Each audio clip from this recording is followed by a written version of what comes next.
Então, se eles insistirem num cheque calção, tá? Você, ao emitir o cheque, não deixe de anotar no verso, que é o seguinte, que é cheque calção. Escreve bem grande, cheque calção, né? Nome completo do paciente, o nome da instituição e, se possível, tire foto.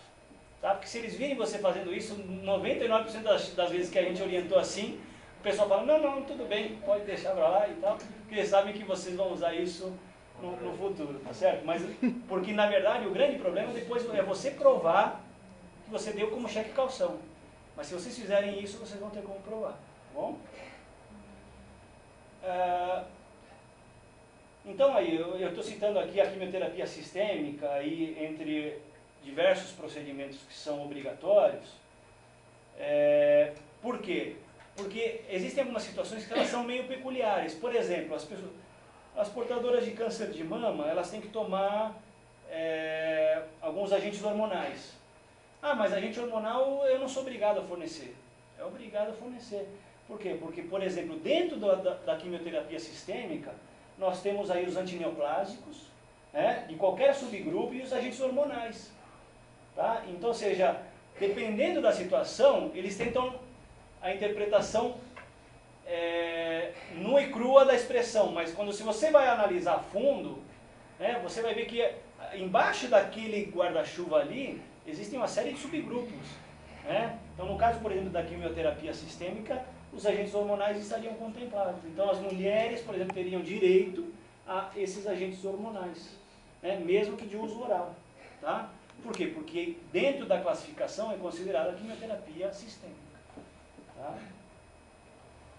Aqui nós estamos elencando os principais problemas que são enfrentados pelas pessoas com relação a planos de saúde. Né? Então, as cláusulas são dúbias ou abusivas. Eu cito muito essa questão da quimioterapia porque a gente, na verdade, acaba tendo muita confusão nessa área. Né? Por exemplo, preciso de quimioterapia oral. Meu contrato diz que quimioterapia é fornecido, mas diz que medicamento de uso oral não é. Opa, são cláusulas que conflitam, né? Uma bate com a outra. Então, essa questão, o plano de saúde, quando vai te dizer que vai te liberar ou não, ele vai tentar puxar o quê? Puxar a sardinha para o lado dele. Né? Então, ou seja, existem essas cláusulas dúbias, abusivas, né? Prazo de carência, negativa para doenças crônicas, doenças pré-existentes. A questão da pré-existência, gente, só para vocês entenderem, isso é um problema também bastante recorrente. Se vocês contratarem um plano de saúde e no dia seguinte vocês descobrirem que vocês têm uma doença, o plano de saúde vai dizer o quê? Ah, mas você já tinha isso antes.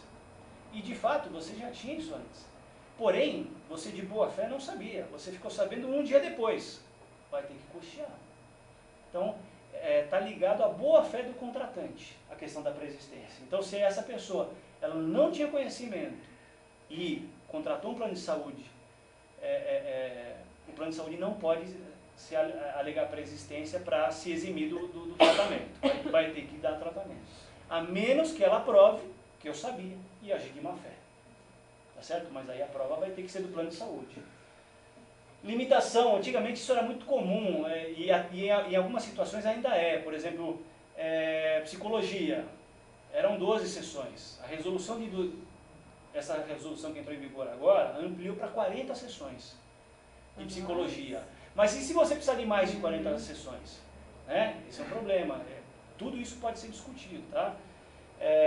Quimioterapia, a mesma coisa. Eu vou te liberar 10 quimio, depois você se vira. Quantas vezes a gente teve que entrar com ações para derrubar essas limitações, né?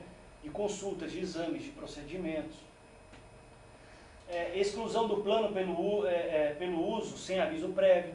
Então, isso também é bastante comum, na verdade, principalmente quando os planos são coletivos. Tá?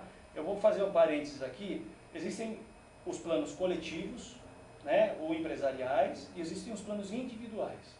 Os planos individuais, eles cada vez são mais raros, não sei se vocês têm percebido isso. As grandes operadoras não trabalham mais com planos individuais. Se vocês tentarem hoje comprar um plano do Bradesco, vocês não vão conseguir. Por quê? Porque o Bradesco não negocia mais planos individuais. A Sul da América, a mesma coisa. E assim por diante. Os grandes planos de saúde já hoje não trabalham mais com planos individuais. Por quê? Lucro.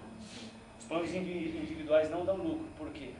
Porque esses planos individuais são reajustados anualmente pela ANS. A ANS diz, bom, o reajuste esse ano vai ser de 7,53. Bom, é o que vai ser reajustado no plano de saúde individual. Não vai existir mais nenhum outro reajuste. Já os planos coletivos, não, são diferentes. Existe o reajuste anual e, além desse reajuste, existe a chamada sinistralidade. Ou seja, quanto mais aquelas pessoas usarem aquela apólice ou aquele contrato, mais elas vão pagar. É apurado, bom, quando vocês pagaram no ano 40 mil reais, gastaram 80, o reajuste de vocês vai ser de 100%, bomba. Isso é muito comum. E se a empresa diz, não gostei, não vou pagar, então, pumba, vou cortar sua apólice, vou cortar o seu contrato. Então, todas essas situações chegam até o judiciário com bastante frequência, para que, na verdade, se encontre um equilíbrio e a defesa do consumidor. Reajustes abusivos, é a situação que eu estou mencionando aqui. É muito comum, na verdade, o plano de saúde te jogar um reajuste lá em cima e ele não vai abrir esses cálculos para vocês. Ele não vai dizer, estou reajustando em 150% por isso, aquilo. Não. Eles simplesmente jogam de forma arbitrária os valores e vocês têm que... Agora, tudo isso é passível de discussão, tá? Bom, eu estou trazendo aqui para vocês verem aqui, depois da Constituição de 88, tá certo? Sobre o aspecto da moralidade.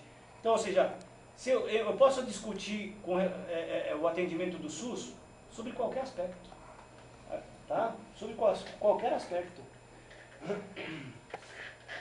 Aí tem outro doutrinador, que é o Alexandre de Moraes, que diz o seguinte, a Constituição Federal proclama, portanto, o direito à vida,